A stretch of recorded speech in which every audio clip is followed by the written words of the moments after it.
Hello student, आइए हम अब पढ़ते हैं क्लास 8 के सोशल स्टडीज़ और पास्ट का फर्स्ट लेसन का तीसरा पार्ट। उसमें दिया है सर्वे बिकम इम्पोर्टेंट। सर्वेक्षण का बड़ा महत्व था।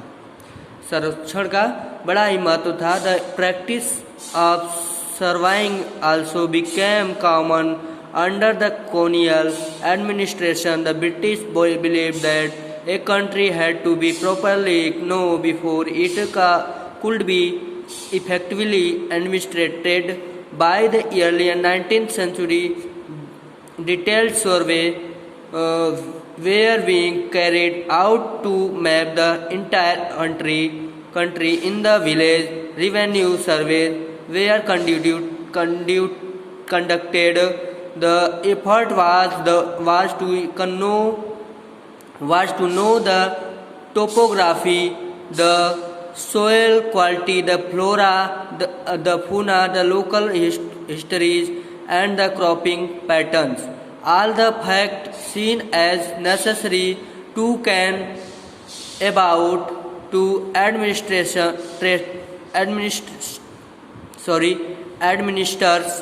the regions. From the end of the 19th century, census operations were held every 10 years. These prepared detailed record of the number of people in all the provinces of India, notice information on caste, religions, of occupations. There were many other surveys: botanical survey, zoological survey,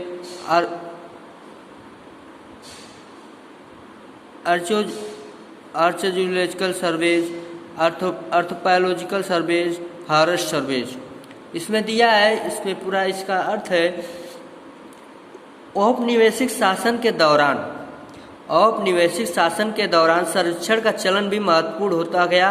अंग्रेजों का विश्वास था कि किसी देश पर अच्छी तरह शासन चलाने के लिए उसको सही ढंग से जानना जरूरी है। 19वीं सदी की शुरुआत तक पूरे देश का नक्शा तैयार करने के लिए बड़े बड़े सर्वेक्षण किए जाने लगे। गांव में राजस्व सर्वेक्षण किए गए। इन सर्वेक्षण में धरती की सतह, मिट्टी की गुणवत्ता और आदि सब चीज़ों का क्या किया गया? सर्वेक्षण किया गया। 19वीं सदी के आखिर से हर 10 साल में जनगणना की जाने लगी। जनगणना के जरिए भारत के सभी प्रांतों में रहने वाले लोगों की संख्या, उनकी जाति, व्यवसाय, सब चीज़ के बारे में सर्वेक्षण होने लगा। इसका आगे दिया है, इसके अलावा वनस्पति सब चीज़ों का सर्वेक्षण होने लगा। वनस्पति सर्वेक्षण, वैज्ञानिक सर्वेक्षण, पुरातात्विक सर्वेक्षण, मानव शास्त्रीय सर्वेक्षण इत्यादि चीज़ें सर्वेक्षण के अनुसार होने लगी। आगे दिया है what official record do not tell. अधिकृत रिकॉर्ड से क्या पता नहीं चलता है। आगे देखते हैं, from this vast corpus of records one can get to know a lot, but we must remember that these are official record. They tell us that what the official thought what. आगे, they were interested in and what they wish to preserve for prosperity. These records do not always help us understand what other people in the country felt and what lay behind their action. For that we need to look elsewhere. When we begin to search for this other source, we find them in plenty. Though they are more different to get than official record, we have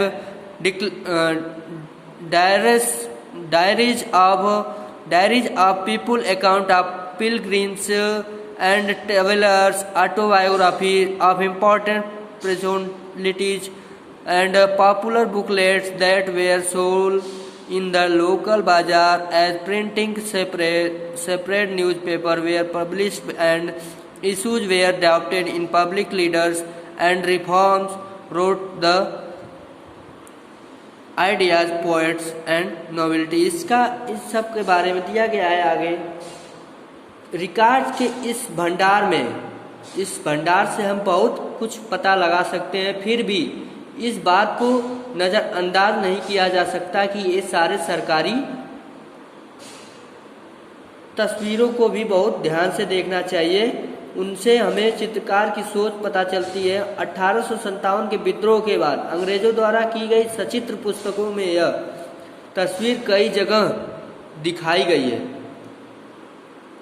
इन बातों को जानने के लिए हमें कहीं और देखना होगा। जब हम ऐसे दूसरे स्रोतों की तलाश में निकलते हैं तो उनके भी कोई कमी नहीं रहती है। इस लिहाज से लोगों की डायरियाँ, तीर्थ यात्राएँ और यात्रियों के स्मरण लोकप्रिय पुस्तिकाएँ महत्वपूर्ण हो जाती हैं। जैसे छपाई की तकनीकी फैली, अखबार छपने लगे और विभिन्न मुद्दों पर जनता में बहस भी होने लगी।